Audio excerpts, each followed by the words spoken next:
Los grandes pensadores y Dios.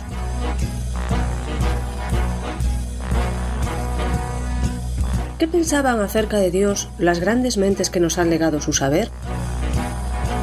¿Su opinión acerca de Dios condicionó su vida? Los grandes pensadores y Dios es una serie de entrevistas con el profesor Javier Álvarez Ballesteros, doctor en filosofía, catedrático de bachillerato y profesor en la Facultad de Teología Evangélica. Cada semana, en este mismo día y a esta misma hora, presentada por Daniel Baluja, podrás escuchar aquí una nueva entrevista que te descubrirá, de forma amena y sencilla, las inquietudes existenciales de los sabios a lo largo de la historia.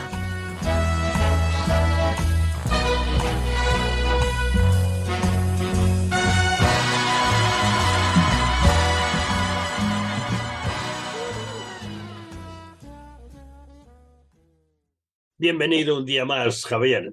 Hoy tenemos delante a alguien que era de familia rica, tuvo el privilegio, gracias a eso, de estudiar en los mejores colegios, no solo ingleses, sino también europeos. Conoció a algunos grandes científicos, como Galileo, por ejemplo, y este personaje fue el que llaman el padre de la química moderna. Quiere decir que abrió la puerta y por allí entraron otros. Esto a partir de un libro que él escribió, que se titulaba, o se titula, El químico escéptico. Este personaje era Robert Boyle. ¿Cómo podríamos definir la química? Pues la química es la ciencia natural que estudia la estructura, propiedades y transformaciones de los cuerpos a partir de su composición. Es decir, dicho de una forma muy resumida, la química lo que estudia es la materia, qué es la materia y sus transformaciones. Entonces la química sobre todo lo que hace es análisis de las sustancias, es decir, coge una sustancia y la descompone en sus elementos más simples, y luego también la síntesis. La síntesis química es combinar sustancias simples para formar otras más complejas. Por ejemplo, el amoníaco se forma mediante una reacción de síntesis entre el nitrógeno y el hidrógeno. Los juntamos y tenemos ahí el amoníaco. Bueno, ¿y cuándo nació como ciencia, y yo diría como ciencia moderna, la química? Bueno, pues mira, como ciencia moderna surge precisamente, quizá de ahí mi lapsus anterior, surge precisamente cuando se empieza a estudiar la química, las sustancias, con las categorías que se habían descubierto que funcionaban en la física, que es lo que va a hacer nuestro buen amigo de hoy, Robert Boyle. La química tiene una historia precientífica larga. El hombre siempre ha estado trabajando con materiales, con sustancias. Piensa, por ejemplo, incluso ya en la prehistoria, en la edad de los metales, la metalurgia, pues tenían que trabajar con propiedades de cuerpos y transformarlas, transformar sustancias para conseguir distintos materiales. Luego los griegos hicieron como siempre, ya sabes que todo se remonta a Grecia, sus primeras especulaciones sobre qué era la materia, y ahí estaban los presocráticos, los atomistas, Tales de Mileto, buscando de dónde venían las cosas. O sea que el interés por lo que son las cosas y la materia es muy antiguo. Luego también en la prehistoria de la química está la alquimia. La alquimia son especulaciones, experiencias, generalmente unidas o muy relacionadas con lo esotérico, con lo filosófico, con lo mágico, que tienen que ver con los cambios, las transformaciones que puede experimentar la materia. Estos alquimistas buscaban una cosa que se llamaba la piedra filosofal, que era pues un elemento para ellos valiosísimo que permitiría transformar las sustancias en oro. Y luego había una cosa también, unos estudios ya más cercanos a la época en la que nace la química, que se llamaba la iatroquímica, que viene de la palabra medicina y química, o médico y químico, y muy relacionado también con la alquimia. Entonces lo que pensaban estos iatroquímicos es que la salud dependía del equilibrio de los fluidos corporales, cómo se interactuaban y se relacionaban. Y hay un personaje muy interesante que se llamaba Paracelso, que estudió estas cosas. Pero bueno, cuando se pasa de esta etapa precientífica a una etapa científica, pues cuando se aplica el método científico, el método experimental, al estudio de la química. Ya te digo, pues primero se había aplicado a la física y luego ese mismo método que había utilizado Galileo y otros, pues se va a aplicar también a la química. Entonces, ¿qué importancia tuvo la aplicación, como acabas de decir, del método científico en la obra de Robert Boyle? Pues muchísimo. Tenemos aquí un gran científico, el padre de la química, influyó después muchísimo en Newton, pero otros pensadores, otros científicos también influyeron en su forma de pensar y de trabajar. Él dice que fue para él muy importante la influencia de Bacon, de Francis Bacon, de Descartes, del que ya hemos hablado en más de una ocasión. Gassendi también le influyó mucho. Gassendi era un sacerdote y matemático francés que intentó conciliar el cristianismo con la teoría atomística y, sobre todo, el método de Boyle se centra mucho en la experimentación. O sea, para él era muy, muy importante recurrir a los experimentos de laboratorio. Aún así, no era un empirista puro, sino es una persona que reconoce que además de la experiencia, al final, el que tiene que discernir es el entendimiento, la razón.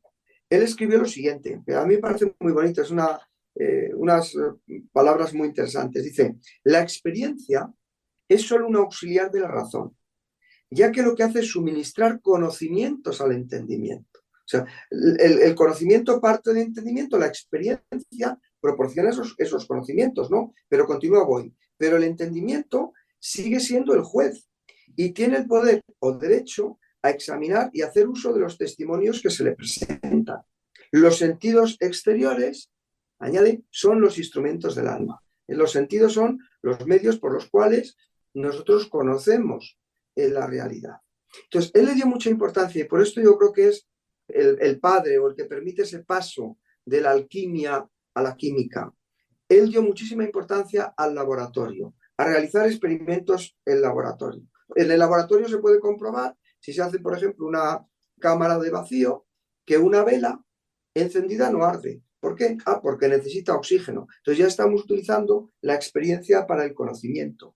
Y escribió un libro que se llamaba Nuevos experimentos físico-mecánicos acerca de la elasticidad del aire y sus efectos. Y ahí pues formula estos estudios sobre la presión sobre el aire y su famosa ley de Boyle, que hoy se conoce como ley de Boyle-Mariotte, que lo que establece es que el volumen ocupado por un gas a temperatura constante, sin que haya más calor o frío, sino que se mantenga constante esa temperatura, es inversamente proporcional a su presión. Es decir, que cuanta más presión haya, el volumen de un gas se reduce y cuanta menos presión, pues como ocurre al inflar un globo, cuanta menos presión, mayor volumen.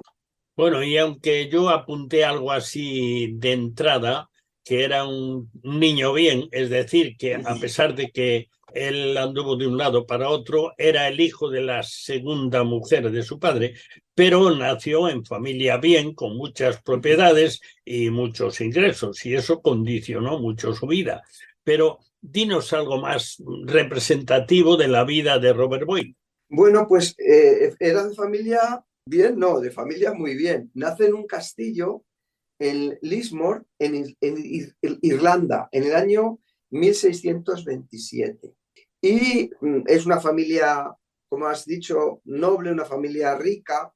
Entonces esto le permite estudiar en muy buenos colegios, aunque gran parte de su formación fue de carácter autodidacta. Si a él le llama mucho la atención, viaja por Europa y le llama mucho la atención pues la ciencia que está en ese momento en ebullición, pensadores como, mira, citábamos antes, que le van a influir Descartes, Galileo, al que va a estudiar. Y bueno, pues tiene una formación bastante autodidacta. Renunció a un matrimonio concertado, de estas cosas también propias de la época, y entonces se dedicó al estudio, a la investigación. De 1656 a 1668 trabajó en la Universidad de Oxford, haciendo experimentos en el laboratorio. Su obra principal, como ya hemos citado, es El químico escéptico, que la escribió en ese periodo, en concreto en el año 1661.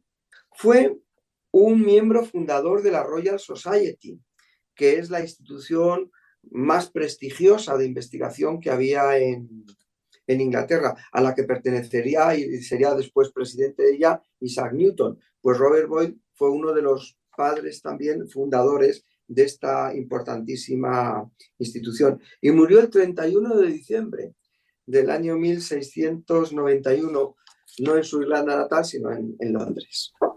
Bueno, ya estamos situados delante de todo un personaje muy bien formado. También no sé si será casualidad que, tomando aquello que decía Galileo, que el lenguaje de Dios es la matemática, pues en realidad parece que todos esos grandes pensadores le daban bien a los números. ¿De qué trataba esa obra que hizo tan famoso a Boyle, El químico escéptico? Bueno, pues lo que va a decir en esta obra es que el científico en general, no solamente el químico, no tiene que ser ni arrogante ni dogmático. O sea, tiene que saber distinguir entre las cosas que sabe, entre las cosas de las que tiene certeza y las cosas que cree que sabe. ¿Por qué? Pues porque en la época en la que él estaba viviendo, todavía estaba este sistema de alquimia, había muchas especulaciones también de carácter filosófico, a veces de carácter ocultista, de carácter teológico también, pues muy relacionadas con la ciencia. Para entender el nacimiento de la ciencia moderna esto hay que tenerlo en cuenta. Entonces él dice, hay que saber separar las cosas. Y podemos conocer con certeza pues cuando utilizamos el experimento, el laboratorio, y lo analizamos pues con ese juicio lógico, con ese juicio racional, porque al final el entendimiento, la lógica, el pensamiento es el que nos permite discernir si lo que estamos viendo tiene un valor o no. Y entonces, claro, en su época en concreto, él va a ser muy escéptico, es decir, no se va a creer. La moda que había en aquel momento de explicar la naturaleza de las sustancias recurriendo todavía a la vieja física de Aristóteles. Si recuerdas, porque lo hemos visto en programas anteriores, Aristóteles decía que todos los cuerpos, todos los objetos, las sustancias del mundo sublunar, las sustancias del mundo supralunar, o sea, por encima de la luna, era de un compuesto que se llamaba éter, un compuesto muy raro. Pero todos los compuestos que había en la Tierra, todas las sustancias terrestres, estaban formadas de agua, aire, tierra y fuego. Entonces, estos eran los compuestos fundamentales. Y esto, dice Boyle, en el laboratorio no me sale. El fuego componiendo otro elemento, pues es una cosita muy difícil de demostrar. Y luego, además de estos elementos que citaba Aristóteles, que él los tomó también de la filosofía presocrática, estaba muy de moda esta iatroquímica y alquimia de Paracelso, que decía que las sustancias fundamentales eran, junto con las de Aristóteles también, que no desecha, la sal, el azufre y el mercurio. Entonces los hombres de aquella época estaban interesados en buscar pues esos misterios de la naturaleza a partir de conceptos y de ideas pues que difícilmente podían tener comprobación experimental. Y por eso él dice, respecto a estas cosas hay que ser escéptico, hay que ir al laboratorio, hay que utilizar un método y una forma de trabajo que nos permita tener una cierta seguridad, una cierta certeza de que aquello que estamos haciendo conociendo es correcto. O sea que la primera combinación que hace Robert Boyle y que le dio tan buen resultado fue combinar la aplicación del método científico con el sentido común. Sí, señor, porque si uno no hace esto, puede llegar a decir bastantes barbaridades. Y de hecho también las teorías científicas, pues tienen todas, y esto ya Robert Boyle también es consciente de ello, tienen siempre un cierto carácter provisional. O sea que las teorías tienen un grado de certeza importante, pero siempre puede haber descubrimientos que hagan que pues el conocimiento que considerábamos establecido pues tenga que cambiar. Y por eso es importante que el científico, además del experimento, tenga una capacidad de teorizar y una capacidad de entender las cosas, que es lo que tú hubieras dicho, sentido común, pues para poder separar y discernir qué es lo que es relevante y qué es lo que no es relevante. Bueno, entonces, digamos, si acaso yo creo que ya lo has dicho, pero entiendo que merece la pena recalcarlo, repasarlo. Si estaban equivocados los grandes sabios del pasado, mencionaste a Aristóteles y Paracelso, ¿cómo definía o cómo entendía Robert Boyle la materia? Sí, pues esta observación que me haces de la pregunta es muy pertinente, porque aquí está, yo creo que la grandeza como científico de Robert Boyle. Hizo muchísimas más cosas, ¿no? Pero lo que él pensaba de la materia es que todas las cosas, las sustancias, están hechas de una materia universal. Aquí vemos a Boyle teorizando. Entonces, todo está hecho de una materia universal, de unos corpúsculos que son indivisibles, unos elementos que ya no se pueden dividir más. Los griegos lo habían llamado átomo. Átomo significa indivisible. Es decir, un elemento, un corpúsculo es un elemento que no puede descomponerse en otro elemento más simple. Estos corpúsculos, de los que estaba formada la materia, variaban en cuanto a su tamaño y podían variar en cuanto a su forma.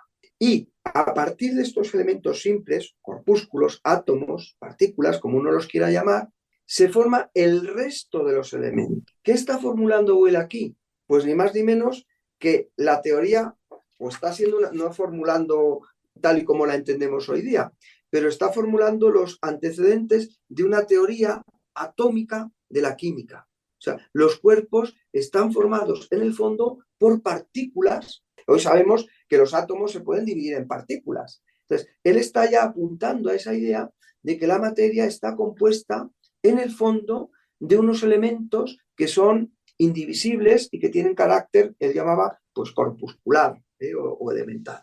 Hay una cuestión que yo creo que la mayoría de los que estudian la vida de los grandes pensadores, naturalmente este tema lo dejan aparcado y se van a la obra de estos grandes pensadores. Pero hay una cosa curiosa no, muy chocante. ¿Será, y entre comillas, casualidad que grandes científicos del pasado, como fue Galileo, como fue Copérnico, como fue Kepler, como en este caso también Boyle, ¿será casualidad que fueran cristianos serios? Pues por lo menos es sorprendente. Y a mí me parece todavía más sorprendente las pocas referencias que hay a la fe cristiana en las historias al uso de estos personajes.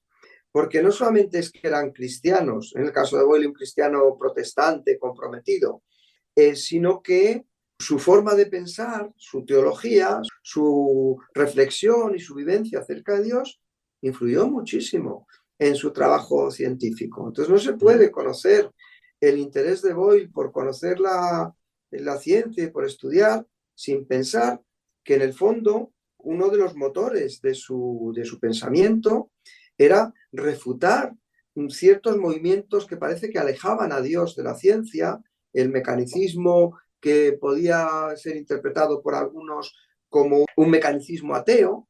Entonces, Boyle fue un cristiano y además un cristiano muy comprometido. Para él, pues la Biblia era importantísima.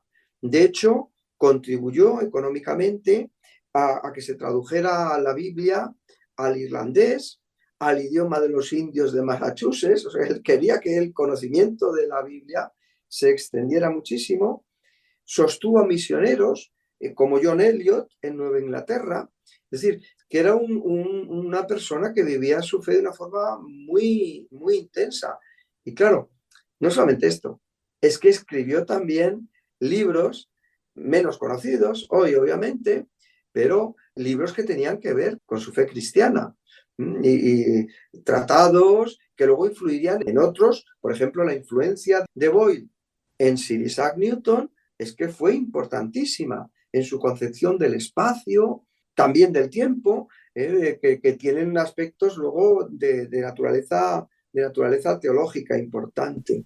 ¿En qué momento, digamos, bueno, creo que ya lo hemos mencionado en algún otro programa, pero a mí esto me parece importante, sobre todo dado que nuestro programa es los grandes pensadores y Dios. Yo diría que hay algún momento específico del pensamiento en que de una forma deliberada se aparta a Dios del trabajo científico, que no era lo que habían hecho estos grandes científicos que abrieron la gran ciencia para todos los demás. Podemos volver un poco sobre ese momento en que Dios se pone a un lado, como sigue siendo hoy en día, en la ciencia oficial, por lo menos. Pues sí, fue justamente, bueno, sí, esto es un proceso, ¿no? Pero yo si hubiera que decir una fecha, diría inmediatamente después de Boyle. Es decir, Boyle vive en el siglo XVII. Entonces, en el siglo XVIII vamos a tener un movimiento que va a ser la Ilustración. Y la Ilustración va a coger todo lo que suene a religión, a superstición, a creencia, y va a decir, no, el hombre lo tiene que quitar y tiene que vivir solamente de acuerdo con las luces de la razón. Incluso la Ilustración, cuando encontramos pensadores que afirman la existencia de Dios, lo van a hacer desde la razón. Es decir, Dios es un Dios al que se llega por medio de la razón, el famoso deísmo, del que hemos hablado también en algún programa. Dios es un relojero, al estilo de Descartes, que crea la materia, crea unas leyes del movimiento y hay que poner el universo en marcha y lo deja funcionar. Si me permites, por esta cuestión del relojero, que no se le escapaba a Boyle, pero Boyle ve que el relojero es algo más importante que un puro artesano que pone ahí a funcionar una materia y luego se olvida. Y fíjate lo que dice. Dice, muy torpe ha de ser el investigador que al requerir una explicación del fenómeno de un reloj queda satisfecho con que le digan que es una máquina hecha por un relojero. Dice, pues con esto no se dice nada de la estructura y el ajuste del muelle, de las ruedas y del volante del reloj, y de las otras partes de la máquina, y de la manera como unas actúan sobre otras, cooperando de tal modo que hacen que la aguja marque la hora del día. El objeto de la ciencia experimental no es la explicación total de las cosas. Tiene que ir efectivamente más allá del mecanismo. Hay una admirable concurrencia de las distintas partes del universo para producir efectos particulares. De todas estas cosas, será difícil dar una explicación satisfactoria si no se reconoce un autor inteligente o un ordenador de las cosas. Vaya, eso tiene muchísima fuerza.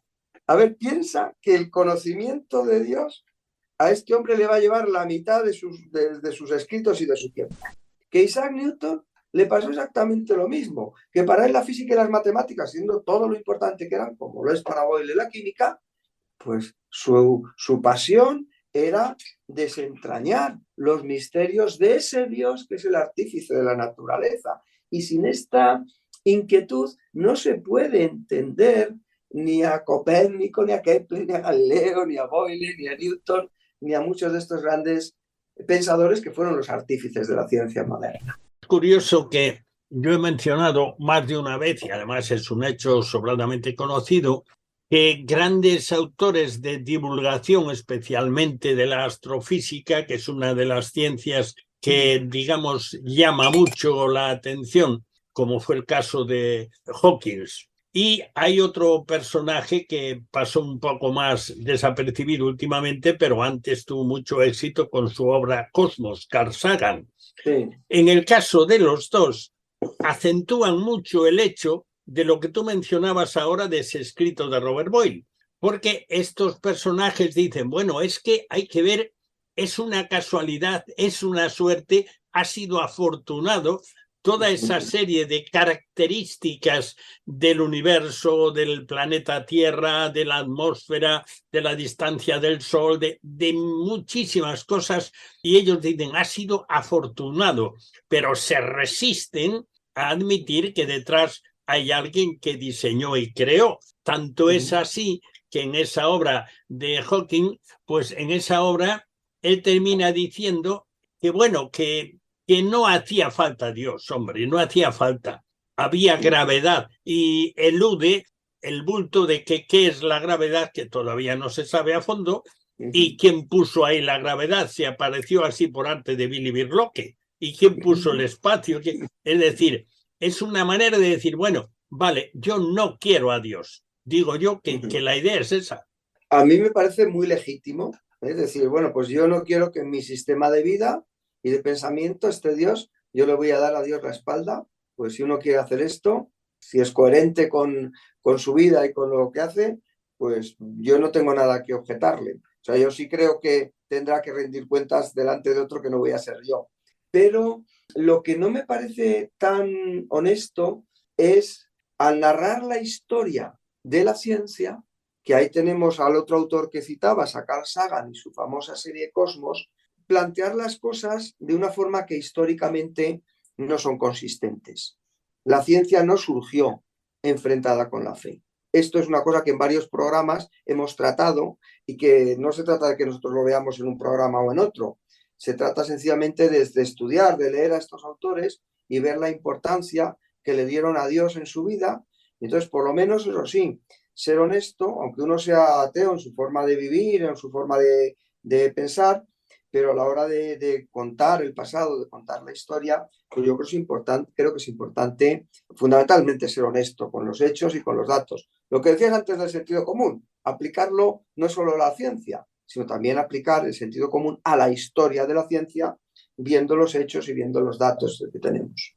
Podemos ampliar un poquito, ya para terminar, ya que es el tema fundamental de nuestro programa, porque es un hecho. ¿Qué pensaba Robert Boyle acerca de Dios? ¿Qué papel jugó en su vida? Un poquito más allá de lo que hemos visto y brevemente. Pues Boyle intentó aplicar esa teoría mecánica que había en la física al estudio de la química, pero le rechinaba, le sentaba mal el mecanicismo que estaba en boga, que estaba desarrollando Descartes, que otros hombres como Hobbes lo llevarían a extremos un tanto raros, ¿no? ¿Por qué? Porque lo que piensa Boyle es que la materia no puede moverse por sí misma. La materia no es independiente de Dios, como parecía apuntar Descartes, de que Dios ha creado la materia y luego la deja por ahí. También Descartes había desechado las causas finales, y Boyle, sin embargo, considera que el estudio de esas causas finales que mueven la naturaleza son importantes. Fíjate lo que él escribió, porque tenemos poco tiempo, casi si lo leo, para los oyentes quizás es más aprovechable que mis comentarios.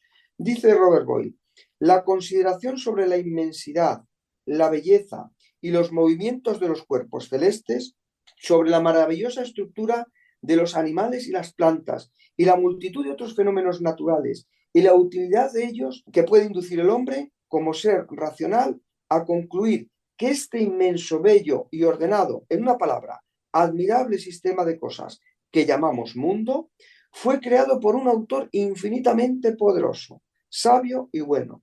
Raramente puede negarse por quien considere las cosas inteligente y desprejuiciadamente, que es lo que me preguntabas en la pregunta anterior. Y una cita más cortita, si cabe para el programa.